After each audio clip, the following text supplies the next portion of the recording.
2 years ago that Detroit voters approved recreational marijuana. It's taken since then for the Detroit City Council to come up with a licensing system, but they did that this past week. In a few minutes, we're going to talk with some people who hope to have those licenses, but let's start things off with the President Pro Tem of the Detroit City Council, James Tate. Councilman, I really appreciate the time today.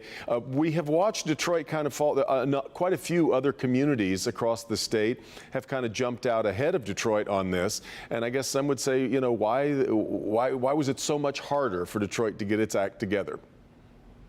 Yeah, good morning, Devin. I mean, so honestly, I'll say it was difficult, certainly because we wanted to make sure we kept social equity and our legacy Detroiters at the forefront.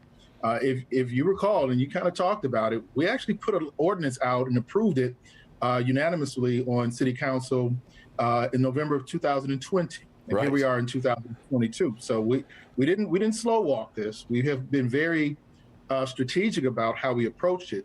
And many of the cities that you look at around the metropolitan area, they don't have an element of social equity included. It is increasingly important for us to ensure that we do it because Detroit has been overwhelmingly disproportionately impacted by marijuana arrests.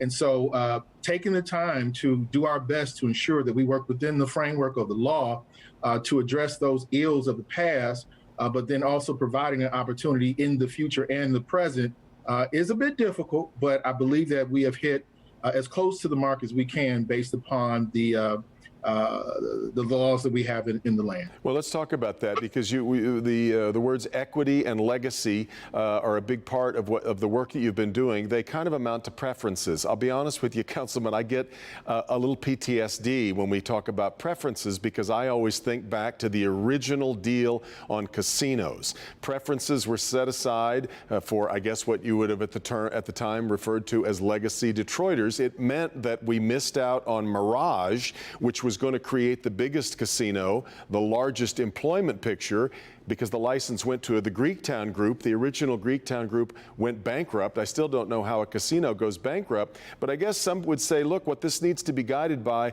is the best business practices, best business sense, rather that preferences kind of lead you down a troubled path. Yeah, I hear that. I mean, and everyone has a right to an opinion. As a Detroiter myself, lifelong Detroiter, and as a government official who has to identify how to create, shape policy that affects not just us in today's world, but how it will have a reverberating effect moving forward, I have to always keep my eye on, again, today as well as tomorrow. So business minded, I mean, we could have flipped the switch literally after the voters approved it. Sure. Adult use in 2018. Yeah. But the goal is not just about dollars for the city. The goal has been about making sure that we provide the best avenue, because we can't guarantee a license, Devin. Well, we provide the best avenue and best opportunity for those who have been disproportionately impacted by marijuana arrests. But again, I always say this is a very cutthroat industry, yeah. And if we do not, as government, do whatever we can to help remove barriers, or at least lessen those barriers to the point that we can, then I'm failing in my job. You also want people to understand that there's some fluidity to this. One of your colleagues, there was only one vote against from Mary Waters, and that's because she felt like there wasn't enough protection for the people you're talking about. She said, as she put it, the licensing system was broken. I don't think you think that this is all necessarily set in stone at the moment. Now, what I will say is to my colleague and anyone else, if you have a better option, put it on the table. And it was not put on the table. It's one thing to vote no, but it's another thing to put up a better option or different option. So at the end of the day, you know, if 8-1, City Council voted on it. I think that's a pretty impressive mark, especially when you're talking about a licensing ordinance that affects the entire city. This ordinance, as I've said from the very beginning, is not perfect. You're going to be very hard-pressed to find a perfect ordinance. But what we do have is an element that addresses elements of resources. We address the elements of equity itself. We also are encouraging partnerships when available. So we're just not going to be able to hit every mark. I know that for a fact. We've already been told that we're going to get sued. We know that's the fact as well. The issue, Devin, is can we defend the lawsuit? And we've gone through numerous cases around the country and it's really, really poured into that. That really took a lot of time to make sure that whatever we put in place this time around, for sure, will stand the scrutiny of courts. And we honestly, certainly, completely believe that's the case. Legal struggles are no doubt ahead. It was already a legal decision that kind of helped delay this on the original intent of trying to create preferences in the structure as well. Councilman Tate, always good to have you on the program. Thank you so much for your time. Thank you for having me as well, Dan. Good morning. All right, so let's move now to the other side of this deal, and that's those who are wanting to be licensed, including many already licensed as medical dispensaries. I'm joined now by Jay Snipes, Chief Operating Officer of West Coast Meds, and John McLeod, the co-founder of Cloud Cannabis, which has a number of facilities now all around the state. But you are both kind of in that pool that I just mentioned. And Jay, I guess I'm starting to wonder, is there still a role for medical dispensaries if everybody is going to be rushing to get these recreational licenses? Can you operate can you survive as a medical only marijuana facility now, Jay? Well, it's definitely a struggle at the moment because we are medical only and many other places are recreational. However, we are doing our best to stay open for our patients that are in need of medical marijuana. John, I think you feel that that's kind of it's sort of doomed if you can't get licensed for recreational now. Is that right? Yeah, that's correct, and the numbers prove that to be. I have a medical only store in Traverse City, and then of course, as you're pointing out, Detroit is medical only, and the amount of patients has shrunk dramatically in the state thus far, and we're really competing for a very small slice of the consumer pie, and we're absolutely right. We want to still cater to the medicinal market in the state of Michigan, but we can do that through recreational products, air quotes, recreational products at these stores, regardless of if they have a medical designation or not. Well, let's jump back now to the decision just made by the council. Jay, you've had a couple of days now to look over what they've done. They're obviously trying to create a preference for Detroit ownership. Do you feel like what they've done is going to create more fights over the way we move forward, or have they made it pretty clear on a path now for everybody trying to get the licenses? Well, either way, there's no pleasing everybody. So you're going to have your complications with whatever ordinance you come up with. Some businesses are going to be acquisitive, and because the ordinance really is for everyone. It gives everyone an opportunity to start off with at least one store, and that way it can start pouring back into the community as well. So it gives everyone a fair opportunity, but it may not be perfect quite yet. John, your thoughts on the way this is going to work? Yeah, I agree with Jay. I mean, listen, the Councilman Tate and the City Council has tried really, really hard to bring forth an ordinance that is inclusive of everyone.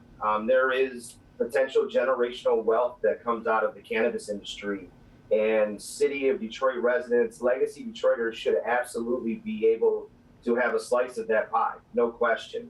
I think in this second iteration of the ordinance, it expands the numbers, which makes it a little bit more inclusive for all, and hopefully will stand up to any litigation that may arise. But I think, I commend the Detroit City Council for trying very, very hard to do the right thing.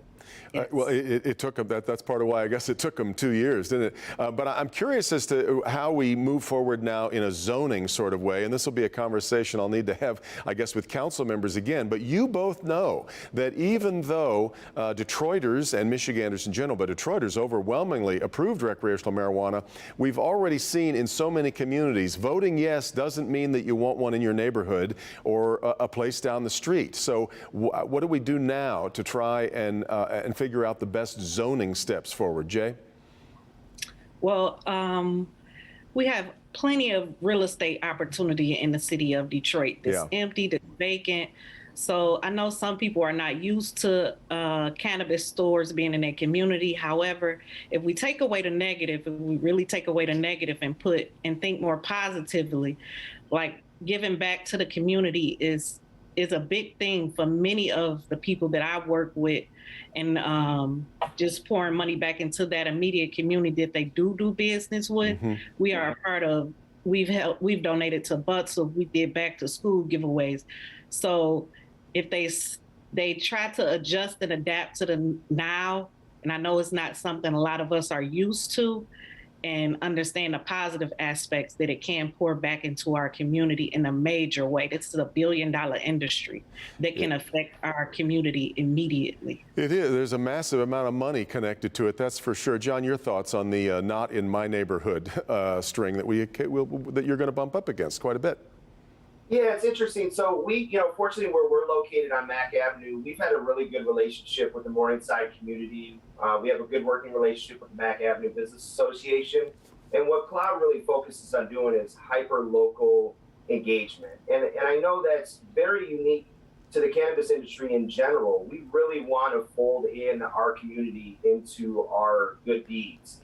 It's a business that has a lot of opportunity to give back, both financially, but also in donation of time, donation of services, and lastly, in jobs. The creation of jobs is a huge benefit to the local community. I know we at Cloud Cannabis, we try to get as many active commuters as possible to be employees at our stores, and these are walkers, bussers, bikers. These are people that are not dragging the loads on the roads or adding to emissions or coming from different municipalities into a community to work.